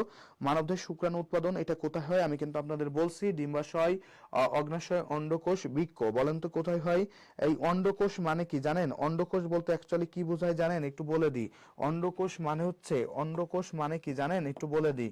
অন্ডকোষ মানে আছে স্ক্রোটাম। ঠিক আছে, স্ক্রোটাম, এটা কিন্তু পড়ানো হয়েছে। স্ক্রোটাম, ঠিক আছে, স্ক্রোটাম। অন্ডকোষ মানে আছে স্ক্রোটাম। ঠিক আছে, স্ক্রোটাম। এখন দেখেন এই অন্ডকোষ তাহলে কোথায় হয় একটু বলেন তো। মানবদেহে শুক্রাণু তৈরি হয় কোথায়? আমি কিন্তু এটা পড়াইছি আপনাদেরকে, একটু বলে ফেলেন। যারা যারা যুক্ত আছেন সবাই কিন্তু একটু উত্তর দিবেন। সবার থেকে উত্তর কিন্তু নিব। ওকে, সবার উত্তর চাচ্ছি। ঠিক আছে ভাইয়া, দেখি কে কে পারেন একটু কমেন্ট করেন তো। ঠিক আছে, একটু কমেন্ট করেন দ্রুত। ওকে, এখনো পর্যন্ত উত্তর দেখি নাই। দেখি কে কে পারে, আমার কোন ভাই এবং আপু যারা আছে যুক্ত, কে কে পারে একটু কমেন্ট করবেন দ্রুত, আমরা কমেন্টগুলো একটু নিব। তাহলে ডিম্বাশয়, অগ্নাশয়, অন্ডকোষ এবং সেই সাথে কি আছে? বৃক্ক। ওকে, শুক্রাণু তৈরি হয়, মিনতি বলছে আছে এ, আফরিন সুলতানা সামিনা বলছে সি। আর কে আছো ভাইয়া কমেন্ট করো, আর কে আছো ভাইয়া দ্রুত কমেন্ট করো, আমরা একটু কমেন্টগুলো দেখবো। দ্রুত কমেন্ট করো। তাহলে দেখো, আমরা বলছিলাম যে শুক্রাণু তৈরি হয় কোন জায়গা থেকে? মনে আছে বলছিলাম শুক্রাণু তৈরি হয় কোন জায়গা থেকে? শুক্রাশয় থেকে, তাই না? শুক্রাশয়। এখন শুক্রাশয় তো এখানে নাই, তো সেইখানে আমরা আরেকটা কথা বলছিলাম, শুক্রাশয় থাকে কোথায় বলতো? স্ক্রুটামে থাকে। কোথায় থাকে? স্ক্রুটামে থাকে, তাই না? এই তো আনিশা নূর বলছে সি, থ্যাংক ইউ ভাই। তাহলে যেহেতু স্ক্রুটামে থাকে, স্ক্রুটামেরই বাংলা হচ্ছে অন্ডকোষ। তাহলে সঠিক উত্তর কি হয়ে যাবে বলতো? অন্ডকোষ। কি হয়ে যাবে? অন্ডকোষ। ঠিক আছে, এটা একটু সুন্দর করে মনে রাখা লাগবে। কোশ্চেনটা মনে হয় একটু হার্ড হয়ে গেছে। হার্ড না, সবাই মোটামুটি পারছো, তোমাদেরকে ধন্যবাদ। যারা যারা পারছো তোমাদেরকে অসংখ্য ধন্যবাদ। সবারই পারা লাগবে। আসলে কি আমরা কতটুকু কি পড়াইলাম বা কতটুকু তোমরা বুঝতে পারছো সেটা কিন্তু এই জাজমেন্ট থেকেই উঠে আসে, বুঝছো? জাজমেন্ট থেকেই উঠে আসে। চলো পরের কোশ্চেনটা সলভ করি। মানব নারীর যে ডিম্বাণু, ডিম্বাণু কোথায় তৈরি হয় একটু বলো তো। ডিম্বাণু কোথায় তৈরি হয়? ডিম্বাণু কোথায় তৈরি হয় একটু বলে ফেলো দেখি, এটাও পারা উচিত তোমাদের। জরায়ুতে হয়, ডিম্ব নালীতে হয়, ডিম্বাশয়ে হয় এবং মূত্রাশয়ে হয়। বলো তো কোথায় হয়? মানব যে নারী আছে, নারীদের ডিম্বাণু কোথায় তৈরি হয়? জরায়ু, ডিম্ব নালী, ডিম্বাশয়, মূত্রাশয়। দেখি কে কে জানো ভাই একটু কমেন্ট করো। মানব যে নারীরা আছে, নারীদের ডিম্বাশয় অন্ডকোষে। হ্যাঁ ঠিক আছে ভাই, এর পরেরটায় যাই। মানব নারীদের ডিম্বাণু কোথায় তৈরি হয়? কে কে আছে একটু দ্রুত কমেন্ট করবে। এবং যারা যুক্ত আছো তোমরা এখনো পর্যন্ত, যারা আমার স্কুলের আজকের ক্লাসটা শেয়ার করো নাই, মেনশন করো নাই বন্ধু বান্ধবদেরকে, তারা অবশ্যই ক্লাসটা শেয়ার এবং মেনশন করে দিবা। তোমাদের জ্ঞাতার্থে বলে রেখে, আমার স্কুল তোমাদের জন্য যে আমাদের যে exam batch, paid exam batch আছে, সেই পেইড এক্সাম ব্যাচে কিন্তু ভর্তি চলতেছে। সো তোমরা যারা ভর্তি হতে চাও আমাদের নাম্বারে যোগাযোগ করবা অথবা আমাদের পেজে কিন্তু মেসেজ প্রদান করবা। ঠিক আছে ভাই?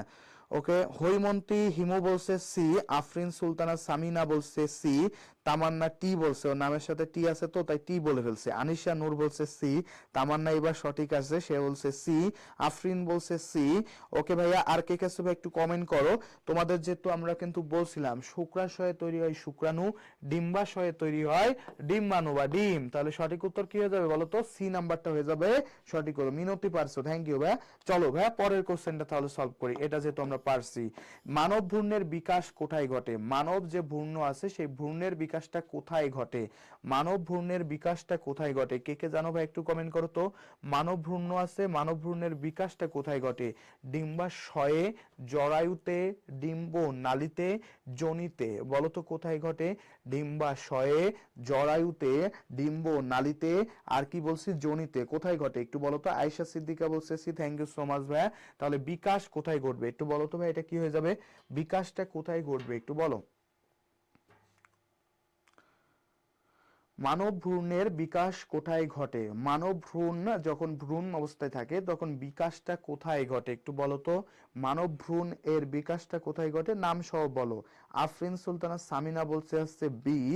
আর কে আসো ভাই একটু কমেন্ট করো তো। ভ্রূণ কাদেরকে বলে জানো? ভ্রূণ বলা হয় সাধারণত 1 থেকে 12 সপ্তাহ যে বয়সটা থাকে, এই সপ্তাহের বয়সটাকে বলা হচ্ছে ভ্রূণ, বুঝছো? এই সপ্তাহের বয়সটাকে কি বলা হয়? ভ্রূণ। এরপর মানে ফিটাস বলে, সরি ফিটাস বলে, এরপর ভ্রূণ হয়। তো মোটামুটি তোমরা অনেকে পারতেছো, দেখি আমরা একটু কমেন্টগুলো দেখি। আফরিন সুলতানা সামিনা বলছে বি, হৈমন্তী হিমু বলছে সি, তামান্না বলছে বি, আনিশা নূর বলছে বি। আর কে কে আছো ভাই একটু বলো দেখি। মানব ভ্রূণের বিকাশ কোথায় ঘটে? মানব ভ্রূণের বিকাশ কোথায় ঘটে? একটু দ্রুত কমেন্ট করতে থাকো, দ্রুত কমেন্ট করো, ঠিক আছে? ওকে সো একটু দ্রুত কমেন্ট করো, আমরা একটু দেখবো। ওকে সো অনেকেই কমেন্ট করেছো, ধন্যবাদ যারা যারা বলছো হৈমন্তী হিমু। তো দেখো মানব ভ্রূণ, আমি বলছি যে ভ্রূণটা কোথায় চলে যায়? জরায়ুতে চলে যায়, তাই না? ডিম্বাশয় থেকে ফ্যালোপিয়ান টিউবে এসে নিষেকটা ঘটে। ফ্যালোপিয়ান টিউবে ডিম্বাশয়ে তৈরি হচ্ছে ডিম্বাণু, ডিম্বাণু সেখান থেকে কোথায় আসতেছে? ডিম্বাণু সেখান থেকে আসতেছে হচ্ছে ডিম্বক নালী বা ফ্যালোপিয়ান টিউব, এটার নাম কি? Fallopian tube.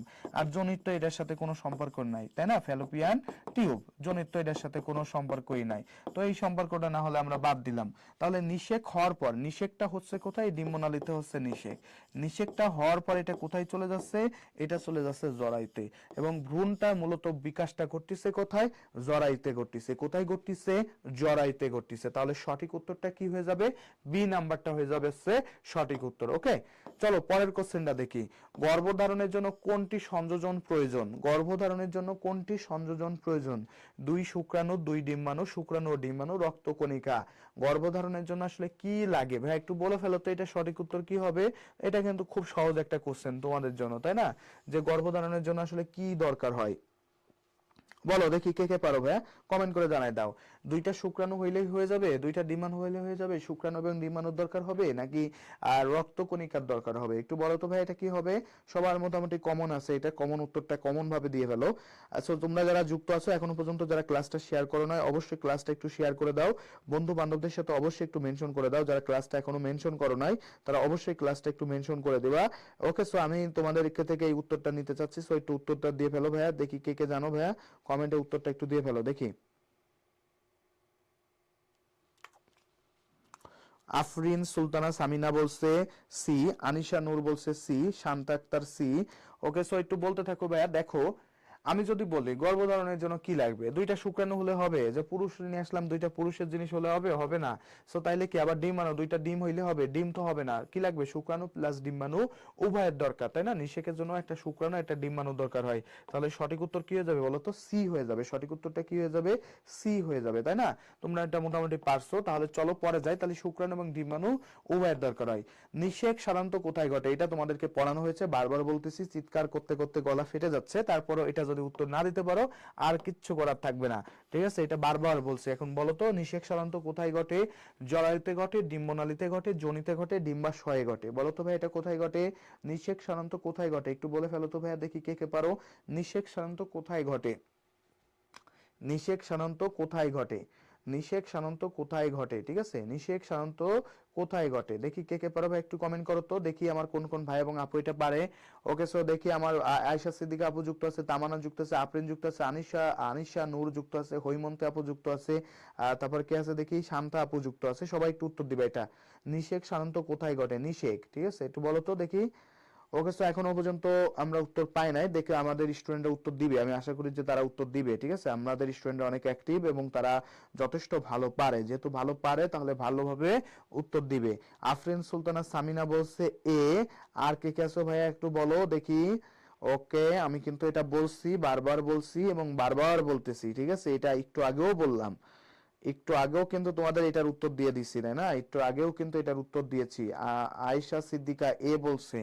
ভাইয়া এটার উত্তরটা হবে নিষেক। আমি কি বলছি, জরায়ুতে কিন্তু নিষেক ঘটে না, নিষেকটা ঘটে আছে ডিম্ব নালী বা ফ্যালোপিয়ান টিউবে। কোথায় ঘটে, ফ্যালোপিয়ান টিউবে, একটু মনে রাখো, ফ্যালোপিয়ান টিউব। আমি বারবার বলতেছি না, নিষেকটা ঘটে কোথায়, ফ্যালোপিয়ান টিউব। এই ফ্যালোপিয়ান টিউবেরই নাম হচ্ছে ডিম্ব নালী, এই ফ্যালোপিয়ান টিউবেরই নাম হচ্ছে ডিম্ব নালী। তাহলে সঠিক উত্তর কি হবে বলতো, ডিম্ব নালী হবে, জরায়ু না। জরায়ুতে ডিম্বনালীতে নিষেক হওয়ার পরে জরায়ুতে যায়, ওইটা লিখছিলাম মনে আছে কিনা, ডিম্বনালীতে নিষেক হওয়ার পরে জরায়ুতে যায়, এর আগে কিন্তু না। তাহলে নিষেকটা ঘটে কোথায়, ডিম্ব নালীতে। কোথায় ঘটে, ডিম্ব নালীতে, মনে রেখো, এটা কিন্তু পরীক্ষায় ভাইয়া প্রচন্ড পরিমাণে আসবে, ঠিক আছে, প্রচন্ড পরিমাণে আসবে। এবার চলে আসি, মানব ভ্রূণের পুষ্টি সরবরাহ করে কোনটি, মানব ভ্রূণের পুষ্টি সরবরাহ করে কোনটি, ফুসফুস, প্লাসেন্টা, যকৃৎ, স্নায়ুতন্ত্র। বলো এটা কি হয়ে যাবে, মানব ভ্রূণের পুষ্টি সরবরাহ করে কোনটি, মানব ভ্রূণের পুষ্টি সরবরাহ করে কোনটি। মিনতি রানী, ও তো 4-এর বি বলতেছে, আমরা তো চলে আসছি 9-এ, তাই না, আমরা 9-এ চলে আসছি, ঠিক আছে। সো মনে হয় হয়ে গেছে আর কি, পাজলড হয়ে গেছে। এখন বলো ভাইয়া এটা কি হয়ে যাবে। আফরিন সুলতানা সামিনা বলছে বি, তামান্না ইসলাম তানহা বলছে বি, আনিশা নূর বলছে বি। আর কে কে আছে ভাই একটু কমেন্ট করো, সবারই উত্তর দেখবো। সো এটা ঠিক আছে, তোমাদের মোটামুটি হয়েছে, এটা মোটামুটি তোমরা জানো। সো এটা কমন জিনিস তোমাদেরকে কমন ভাবে আসছে যে মানব ভ্রূণে প্লাসেন্টাই আছে কি, প্লাসেন্টা বা অমরা যেটাকে আমরা বলতেছি, এই অমরাই মূলত কি তৈরি করবে, পুষ্টি সরবরাহ করবে, গ্যাস সরবরাহ করবে, অথবা তুমি অ্যাসিড খার বা ওষুধপাতি যা কিছু বলো না কেন, সবকিছু কি সরবরাহ করে, সরবরাহ করে কে, অমরা অথবা প্লাসেন্টা, অমরা অথবা প্লাসেন্টা, ঠিক আছে। তো চলো তারপরে যাই, শিশুর জন্মের সময় কোন পথ দিয়ে বের হয়, শিশুর জন্মের সময় কোন পথ দিয়ে বের হয়, ডিম্ব নালী দিয়ে বের হয়, জরায়ু দিয়ে বের হয়, যোনিপথ দিয়ে বের হয়, মূত্রনালী দিয়ে বের হয়। বলো তো ভাই এটা উত্তর কি হয়ে যাবে। শিশু যখন জন্ম নেয় তখন প্রমি ধর বলছে বি, থ্যাংক ইউ। প্রমি পার আসছে, যুক্ত হয়েছে, ধন্যবাদ প্রমিকে। Okay, so Minoti Rani sorry 8-এ বি বলছে, আচ্ছা ঠিক আছে ধরে নিলাম। Ayesha Siddika B, thank you so much, পারছো ভাই। এখন এইটাই আসো, সেটা হলো শিশুর জন্মের সময় কোন পথ দিয়ে বের হয়, শিশু যখন জন্ম হয় তখন মায়ের পেট দিয়ে কোন পথ দিয়ে বের হয়, একটু বলো তো দেখি, কোন পথ দিয়ে বের হয়, ডিম্বনালী দিয়ে বের হবে, জরায়ু দিয়ে বের হবে, যোনিপথ দিয়ে বের হবে, মূত্রনালী দিয়ে বের হবে। একটু বলো তো কোন পথ দিয়ে বের হয়, এইটা মূলত কোন পথ দিয়ে বের হয়, একটু বলো তো দেখি, কে কে পারো ভাই একটু কমেন্ট করো তো, একটু বলো দেখি কে কে পারো একটু কমেন্ট করো, ঠিক আছে। শিশু জন্মের সময় এটা মূলত কোন পথ দিয়ে বের হয়, শিশু জন্মের সময় এটা মূলত কোন পথ দিয়ে বের হয়। আফরিন সুলতানা সামিনা বলছে বি, জরায়ু। আর কে আছে, আয়েশা সিদ্দিকা তো আগেই বলছে। আর কে কে আছে ভাই একটু কমেন্ট করো। ওকে, সো এটা দেখে তোমরা একটু ঘাবড়ায় যেতে পারো, তাই না, যে কোন পথ দিয়ে আসলে বের হয়। দেখো আমার এখানে যে জিনিসগুলো আছে সেই জিনিসগুলো নিয়ে একটু চিন্তা করো। প্রথমে আছে ডিম্ব নালী, ডিম্ব নালীতে তো আসলে তেমন কিছু হয় না, এই তো রিম পারছে, রিম, থ্যাংক ইউ, রিম কোরাইয়া পারছে সি বলছে, থ্যাংক ইউ ভাই। ডিম্ব নালীতে তো আসলে ফেলোপিয়ান টিউব, এখানে নিষেক ঘটে। জরায়ুতে কি হয়, জরায়ু আছে মায়ের পেটের ভিতরে থাকে, এখান দিয়ে তো আসলে বের হয় না, বের হয় কোনটা দিয়ে, যোনিপথ দিয়ে বের হয়, বুঝছো, যোনিপথ দিয়ে। মূত্রনালী দিয়ে তো মূত্র বের হবে, তাই না, তাহলে যোনিপথ দিয়ে বের হয়। তাহলে একটা বাচ্চা বের হয় কোন সাইড দিয়ে, বাচ্চার ডেলিভারি যখন হয় সেটা হয়েছে যোনিপথ দিয়ে, ঠিক আছে।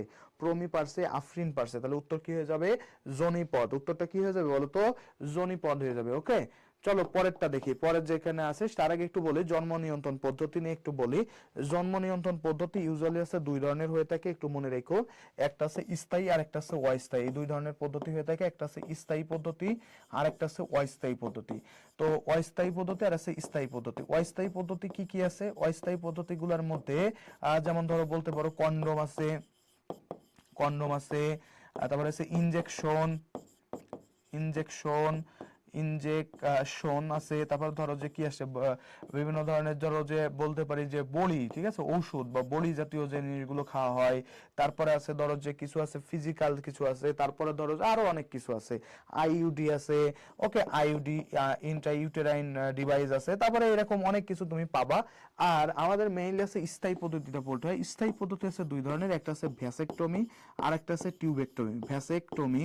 ভ্যাসেকটমি আর একটা আছে টিউবেকটমি, ঠিক আছে, টিউবেকটমি, ওকে, ভ্যাসেকটমি আর টিউবেকটমি, ঠিক আছে, টিউবেকটমি। এই যে দুইটা পদ্ধতি আছে, এই দুইটা পদ্ধতি সব থেকে বেশি আমাদের পরীক্ষাতে আসে। আমাদের পরীক্ষাতে আসে কি ভ্যাসেকটমি আর টিউবেকটমিটা আমাদের পরীক্ষাতে সব থেকে বেশি পরিমাণে আসে। প্রশ্ন আসতে পারে যেটা, সেটা হচ্ছে ভ্যাসেকটমিটা আসলে মেইনলি কাদের দেওয়া হয়। ভ্যাসেকটমিটা হচ্ছে, ভ্যাসেকটমি এই যে জিনিসটা আছে এটা মূলত আসলে পুরুষদের দেওয়া হয়। পুরুষ, এটা কাদের হবে, এটা পুরুষের শরীরে হবে, ঠিক আছে, পুরুষদেরকে বন্ধা করে দেওয়া হয়। টিউবেকটমি কাদেরকে দেওয়া হয়, স্ত্রী বা মহিলাদেরকে। এটা কি হবে, মেয়েদের যে ডিম্বাণু দুইটা সাইড থাকে, এইভাবে মনে করো ডিম্বাণু থাকে, এই যে ডিম্বাণু যে সাইডটা আছে এইখানে এসে মনে করো যুক্ত হচ্ছে, এই পাশেও ডিম্বাণু থাকে, এই যে ডিম্বাণু যে সাইডটা আছে এখানে কেটে ফেলা হয় অথবা বেঁধে রাখা হয়। বুঝছো কি বলছি? তাহলে ভ্যাসেকটমি আর টিউবেকটমি স্থায়ী পদ্ধতি দুইটা তোমাদের সব থেকে বেশি আসবে। সো স্থায়ী পদ্ধতিটা একটু ভালো করে মনে রাখতে হবে, স্থায়ী পদ্ধতিটা একটু ভালো করে মনে রাখতে হবে, ঠিক আছে, স্থায়ী পদ্ধতিটা আমাদেরকে একটু ভালো করে মনে রাখতে হবে। একটা হচ্ছে ভ্যাসেকটমি আর একটা হচ্ছে কি বলতো, টিউবেকটমি। একটা ভ্যাসেকটমি আর একটা কি বলতো, টিউবেকটমি, ঠিক আছে, এই দুইটা জিনিস কিন্তু একটু বেশি আসে। সো বেশি আসা জিনিসটা আমাদের কি করতে হবে, মনে রাখতে হবে বেশি ভালো করে, ঠিক আছে ভাইয়া। চলো, এটা যদি বুঝতে পারো তাহলে আমি কি বলছি, জন্ম নিয়ন্ত্রণ পদ্ধতি আছে দুই ধরনের, একটা হচ্ছে স্থায়ী পদ্ধতি আর একটা হচ্ছে অস্থায়ী পদ্ধতি।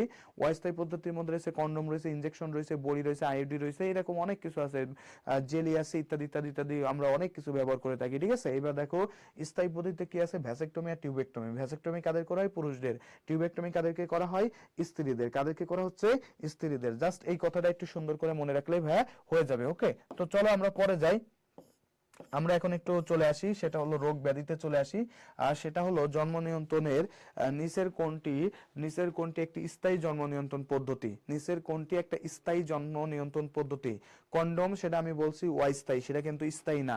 ট্যাবলেট মানে বড়ি, সহজ কথায় বড়ি, ঠিক আছে, ঔষধ, এটাও কিন্তু একটা স্থায়ী পদ্ধতি না।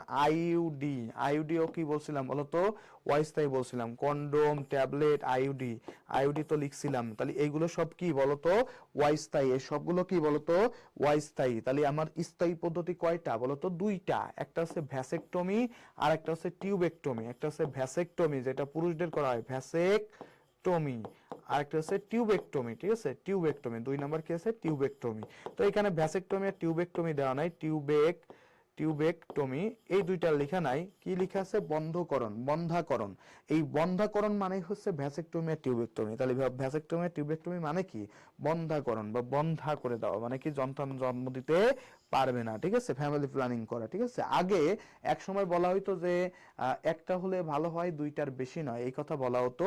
এখন আমাদের দেশের লোকজন কি ভাবছে, এটাকে আর একটু মডারাইজ করছে, যে একটার বেশি নয়, অর্ধেক হলে ভালো হয়। কিন্তু যেহেতু অর্ধেক আসলে সম্ভব না, এটা মানুষের কি অর্ধেক সম্ভব না, এই জন্য এখন আসলে কি যতই পলিসি মেকিং করো না কেন, একটা তো অন্তত নেওয়াই লাগে। বিষয়টা হচ্ছে এরকম হয়েছে, বুঝছো। আমি আবারও বলি, তাহলে আবারও কি হচ্ছে, এখন আমাদের সরকার একসময় বলছিল যে ভাই তোমার একটা হলে ভালো হয়, মানে দুইটার বেশি নয়, একটা হলে ভালো হয়। আর বাংলাদেশের মানুষজন এখন কি করতেছে জানো, এখন বলতেছে যে একটার বেশি নয়, অর্ধেক হলে ভালো হয়। তো অর্ধেক তো আসলে সম্ভব না, যার কারণে আসলে একটাই নেওয়া লাগতেছে। তাহলে ফ্যামিলি প্ল্যানিং কিন্তু খুব গুরুত্ব হয়ে দাঁড়াইছে, এবং এখন কিন্তু এটার উপর খুব জোর খুব বেশি একটা দিচ্ছে না, কারণ জনসংখ্যার আনুপাতে হারে বাংলাদেশে এখন কিন্তু লেসের দিকেই যাচ্ছে দিন দিন, ঠিক আছে। সো এটা কি হয়ে যাবে, বন্ধাকরণ হয়ে যাবে। চলো পরের কোশ্চেনটা একটু দেখি। সিপিলিস রোগ, এটা একটা যৌন রোগ, এটাকে কি বলা হচ্ছে, যৌন রোগ বলা হচ্ছে। সিপিলিস কি একটা যৌন রোগ, এটার একটা ভাইরাসের কারণে হয়। এই সিপিলিসটা কোন ভাইরাস, মানে সরি ইসের কারণে হয়, বলতো কি হবে, সিপিলিসটার যে জীবাণুটা আছে সেই জীবাণুটার নাম কি, হেলিকোব্যাক্টার, নেভোভাইরাস, অ্যাসকেরিসিয়াস কোলাস, এবং এই একটাই আসবে, সিপিলিসটা আসবে, ঠিক আছে। গনোরিয়া যদি আসে, গনোরিয়া ওর ভাইরাসের নামের ভিতর তুমি গনোরিয়া পাবা, ওটা যেটা আছে ওর ভিতরে কি পাবা, ওর যে জীবাণুটা আছে সেই জীবাণুর ভিতরে গনোরিয়া পাবা। তারপরে দেখো এইডস আমরা পড়ে থাকি, এইডস এর যে ইটা আছে সেটা কি হবে বলো তো? এইডস এর ক্ষেত্রে কি পড়ে থাকে? এইচআইভি। এইডস এর যে ভাইরাসটা আছে সেটা কি হবে? HIV, human immuno virus, human immuno virus. তাহলে এখন আমাকে বলছে কি সিপিলিসটাই তোমাদেরকে বেশি দেয়, সিপিলিসটাই তোমাদেরকে বেশি দেয়। বলো তো এটা কি হবে? সিপিলিসটা কি হয়ে যাবে? দেখি কে কে পারো ভাই একটু কমেন্ট করো তো। রিয়েম কোরাইরা বলছে সি। আর কে গেছো ভাই একটু কমেন্ট করো। এটার উত্তর কিন্তু সি হবে। কেন হবে? টেপোনেমা প্যালিডাম, টেপোনেমা প্যালিডাম, টেপোনেমা প্যালিডাম হচ্ছে সিফিলিসের যে জীবাণু আছে সেই জীবাণুটার নাম, টেপোনেমা প্যালিডাম। একটু সুন্দর করে মনে রেখো, এটা পরীক্ষায় কিন্তু আসে, এই একটাই আসবে। আমি আবারও বলতেছি, এই একটাই তুমি পরীক্ষা আসতে পাবা, আর কিছু পাবা না, ঠিক আছে? এই একটাই পাবা, এই একটাই একটু সুন্দর করে মনে রেখো, টেপোনেমা প্যালিডাম, টেপোনেমা প্যালিডাম। গনোরিয়াতে নিশিয়ারিয়া গনোরিয়া, নিশেরিয়া গনোরিয়া, ওর জীবাণুর নাম হচ্ছে নিশেরিয়া গনোরিয়া। এইডস এর জীবাণুর নাম হচ্ছে এইচআইভি। আর আমাদের সিফিলিসের জীবাণুর নাম কি হবে? টেপোনেমা প্যালিডিয়াম। টেপোনেমা কি হয়ে যাবে বলো তো? প্যালিডিয়াম। ঠিক আছে ভাই, একটু সুন্দর করে মনে রেখো, টেপোনেমা প্যালিডিয়াম। ওকে, টেপোনেমা প্যালিডিয়াম। ঠিক আছে, একটু সুন্দর করে মনে রেখো। ঠিক আছে, কি বলছি এটা একটু সুন্দর করে মনে রেখো। ওকে, এরপর চলে যায় পরের কোশ্চেনটা। দেখো সর্বশেষ কোশ্চেন, নারীর জরায়ুতে বসানো জন্ম নিয়ন্ত্রক যন্ত্র কোনটি? নারীর যে জরায়ু আছে সেই জরায়ুতে কিছু জিনিস বসানো হয়, সেই জিনিসটার মধ্যে একটা ডিভাইস বসানো হয়, সেই ডিভাইসটার নাম কি? তো দেখো আমি তোমাদের কিন্তু অলরেডি এটা তোমাদেরকে মনে হয় একটু হালকা একটা ধারণা তোমাদের কিন্তু দিয়েছি। এখন দেখো তো এটা কে কে পারো ভাই একটু উত্তর দাও তো।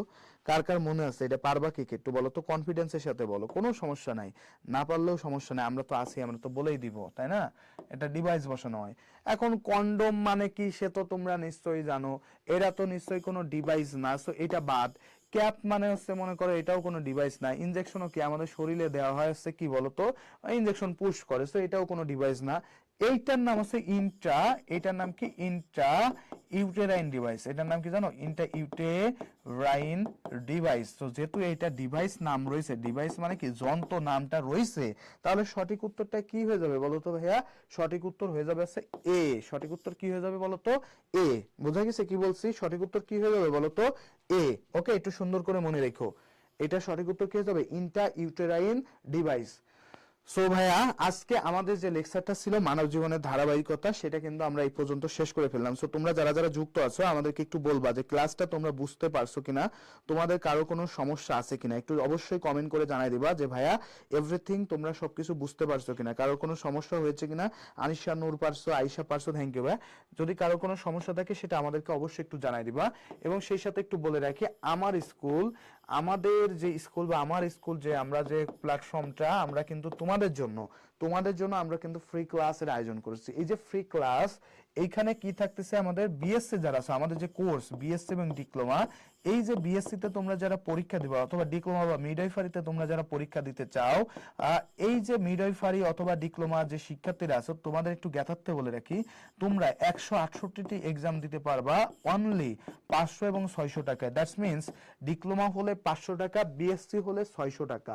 এর মধ্যে আবার জাজমেন্টের জন্য কয়টা ফ্রি রয়েছে জানো? 12টি পরীক্ষা ফ্রি, 12টি এক্সাম ফ্রি। সো তোমরা যারা এখনো পর্যন্ত ভর্তি না হয়ে ঘোরাঘুরি করতেছো, আসলে কি করব, কি করা যায়, এই যে কি করব কি করা যায়, তাদের জন্য আমাদের এই যে আমার স্কুলের পক্ষ থেকে আমাদের এই কোর্সটা।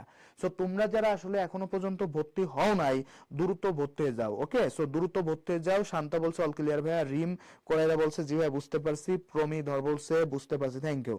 তো তোমরা যারা আমাদের এক্সাম বেসে ভর্তি হতে চাও, আমাদের যে স্ক্রিনে দেওয়া যে নাম্বারটা আছে অথবা আমাদের যে পেজ আছে অথবা আমাদের যে নাম্বার আছে সেখানে যোগাযোগ করে ভাইয়া দ্রুত ভর্তি হয়ে যাও এবং নিজের প্রস্তুতি কিন্তু গুছায় ফেলো, কারণ সময় খুব সংকীর্ণ, সংকীর্ণ প্রস্তুতি তোমাকে নিতে হবে।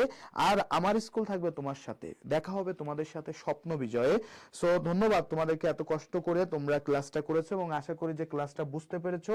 এবং এই জিনিসগুলো যদি পড়ে তুমি পরীক্ষায় যাও, ইনশাল্লাহ এখান থেকে 1 থেকে 2 মার্ক কিন্তু তোমার জন্য কমন থাকবে।